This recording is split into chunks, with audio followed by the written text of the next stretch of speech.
السلام علیکم، TNN T V کے ساتھ میں ہوں بشرا خان۔ سب سے پہلے شامل کریں گے نیوز ہیڈ لائنز۔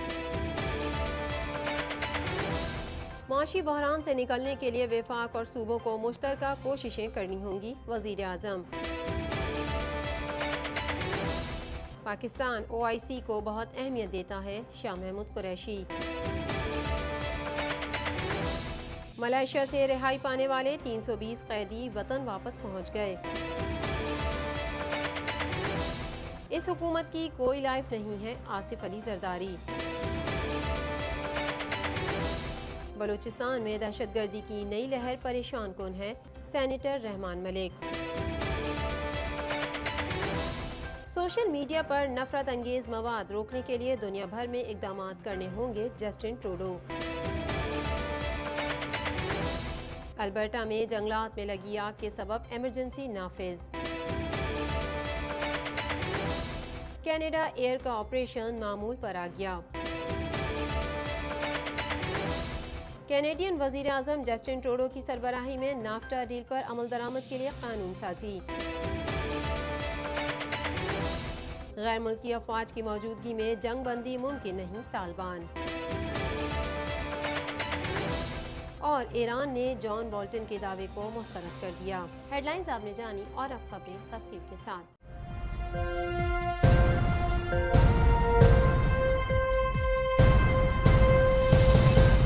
وزیر اعظم عمران خان نے کہا ہے کہ معاشی بحران سے نکلنے کے لیے مشترکہ کوششیں کرنی ہوں گی۔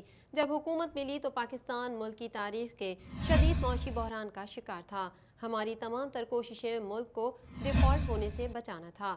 ہم وہ تمام کام کر رہے ہیں جو پہلے کیے جانے چاہیے تھے۔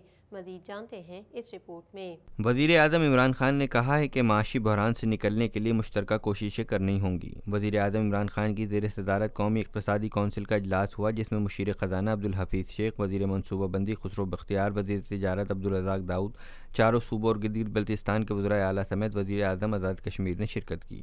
اجلاس میں GDP گروتھ ریٹ 4% مقرر کرنے، زراعت کے شعبے میں ترقی کی 3.5%، صنعت میں 2.2%، جبکہ خدمات کے شعبے میں ترقی کی شرح 4.8% مقرر کرنے کی منظوری دے دی گئی۔ قومی اقتصادی کونسل نے آئندہ مالی سال کے لیے وفاق اور صوبوں کے 1.837 کروڑ روپے کے ترقیاتی بجٹ اور 12ویں 5 سالہ منصوبے کی منظوری بھی دے دی۔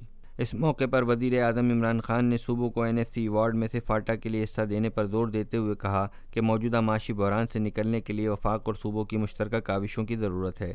جب حکومت ملی تو پاکستان ملک کی تاریخ کے شدید بحران کا شکار تھا۔ ہماری تمام تر کوششیں ملک کو ڈیفالٹ ہونے سے بچانا تھا۔ ہم وہ تمام کام کر رہے ہیں جو پہلے کیے جانے چاہیے تھے۔ وزیر خارجہ شاہ محمود قریشی کا کہنا ہے کہ پاکستان OIC کو بہت اہمیت دیتا ہے۔ ہم سمجھتے ہیں کہ امت مسلمہ کو درپیش چیلنجز کا حل یکجہتی اور مشترکہ کاوشوں میں مضمر ہے۔ ہم جلد جدہ میں OIC کا مستقل مشن قائم کرنے کا ارادہ رکھتے ہیں۔ مزید احوال اس رپورٹ میں۔ OIC کی وزرائے خارجہ کونسل کے اجلاس کے موقع پر وزیر خارجہ شاہ محمود قریشی نے اسلامی تعاون تنظیم کے سیکریٹری جنرل ڈاکٹر یوسف الاسمعین سے ملاقات کی۔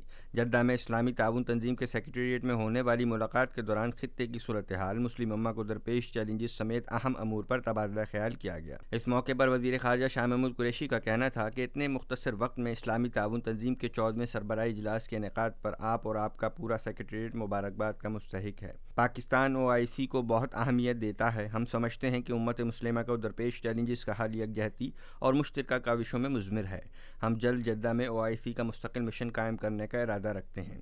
ان کا مزید کہنا تھا کہ مجھے امید ہے کہ آپ رواں سال مارچ میں اسلام فوبیا کے حوالے سے منعقدہ OIC ایگزیکٹو کونسل کے اجلاس میں کیے گئے مشترکہ فیصلوں پر عمل درآمد کا جائزہ لیں گے۔ ان فیصلوں میں اسلام فوبیا کے موضوع پر خصوصی اجلاس بلانے کے لیے اقوام متحدہ کے سیکریٹری جنرل کو خط لکھنا، سوشل میڈیا پر توہین آمیز مواد کو روکنے کے لیے متعلقہ ٹیلی کام کمپنیوں سے رجوع کرنا اور UN اسپیشل رپورٹر کی تعیناتی شامل ہیں۔ وزیر خارجہ شاہ محمود قریشی نے مسئلہ کشمیر سمیت مختلف معاملات پر پاکستان کی حمایت پر OIC سیکریٹری جنرل کا شکریہ ادا کیا۔ ملائیشیا سے رہائی پانے والے 320 قیدی وطن واپس پہنچ گئے۔ پاکستانیوں کو ویزا میعاد اور رہائشی پرمٹ کی مدت مکمل ہونے کی خلاف ورزیوں پر گرفتار کیا گیا تھا۔